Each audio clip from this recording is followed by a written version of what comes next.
Bismillah, alhamdulillah, wa sallallahu wasallam ala rasulillah. Di dalam video kali ini kita akan bertafakur, sama-sama kita merenungi bahwa kita telah sampai di akhir zaman yang disebut oleh baginda Rasulullah dengan zamanul fitan.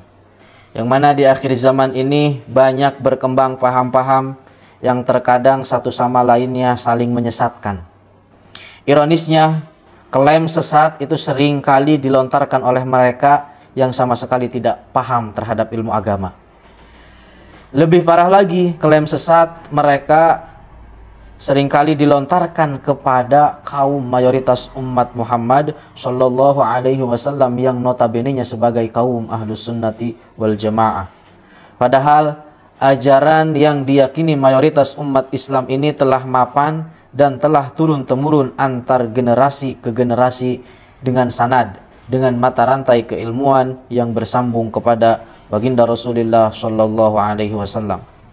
Persoalan-persoalan yang seringkali mereka angkat itu sangat beragam, dari mulai perkara-perkara pokok dalam masalah akidah atau usuliyah, hingga permasalahan-permasalahan cabang hukum agama atau furu'iyah, praktek peringatan maulid Nabi, tahlilan, ziarah kubur, tawassul, dan tabarruk adalah di antara contoh beberapa masalah yang sering kali diserang oleh mereka. Pada dasarnya, mereka yang sering mengklaim kelompok di luar mereka sebagai kelompok sesat adalah orang-orang yang bingung. Orang-orang yang tidak memiliki pijakan dan sama sekali tidak paham terhadap cara beragama mereka sendiri. Seringkali dalam propagandanya mereka berkata kita harus kembali kepada Al-Quran dan hadis. Atau mereka berkata mazhab saya adalah Al-Quran dan sunnah.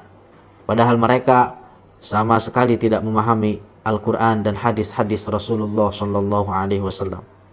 Bagaimana mungkin mereka akan dapat memahami kandungan Al-Quran dan hadis sementara tidak sedikit dari mereka yang baca tulis Arab saja sangat masih belepotan.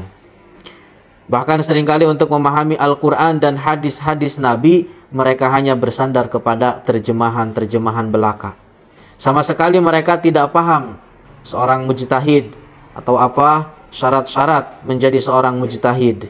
Namun demikian, mereka memposisikan diri laksana seorang ahli ijtihad. Hasbunallah wa ni'mal wakil. Dan yang paling parah, keyakinan yang dibawa oleh mereka dan diajarkan oleh mereka kepada masyarakat awam adalah akidah tasbih. Akidah tasbih adalah akidah sesat berisi penyerupaan Allah dengan makhluknya.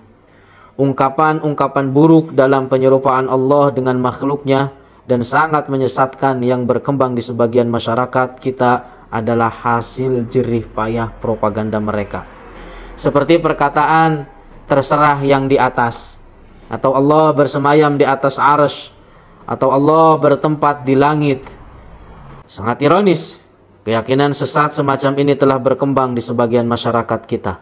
Sementara akidah tanzih, akidah yang diajarkan oleh Rasulullah, berisi keyakinan Allah tidak menyerupai segala sesuatu dari makhluknya, bahwa Allah bukan benda, Allah tidak disifati dengan sifat-sifat benda, bahwa Allah tidak bertempat di langit, Allah tidak bersemayam di atas arsy, Allah tidak bertempat di bumi, Allah bukan di mana-mana.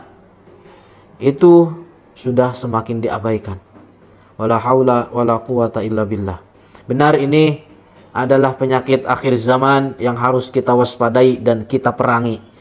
Salah seorang ulama terkemuka, Ibn Muallim Al-Qurashi, di dalam kitab beliau Najmul Muhtadi wa Rajmul Mu'tadi, mengutip perkataan Al-Imam Ali ibn Abi Thalib, bahwa beliau mengatakan sayarji'u qaumun min hadhil ummati inda iqtirabis sa'ati kuffara kufruhum bimadza bil ihdasi am bil inkar bal bil inkar yunkiruna khaliqahum wa yasifunahu bil jismi wal a'dha. Bahwa sebagian golongan dari umat Islam ini ketika mendekati hari kiamat itu akan banyak dari mereka yang menjadi orang-orang kafir. Seseorang bertanya kepada beliau, wahai Amirul Mukminin, apa sebab kekufuran mereka? Adakah karena mereka membuat ajaran baru atau karena pengingkaran mereka? Al-Imam Ali menjawab bahwa mereka menjadi kafir karena pengingkaran. Mereka mengingkari pencipta mereka, Allah Subhanahu wa Ta'ala, dan mensifatinya dengan sifat-sifat benda dan anggota-anggota badan. Semoga kita ditetapkan di dalam akidah mayoritas umat Muhammad sallallahu alaihi wasallam, kaum ahlus sunnati wal jamaah, al-asy'ariyah wal maturidiyah. Dengan demikian, jaga diri Anda, jaga orang-orang terdekat Anda dari golongan menyimpang di luar ajaran ahlus sunnati wal jamaah.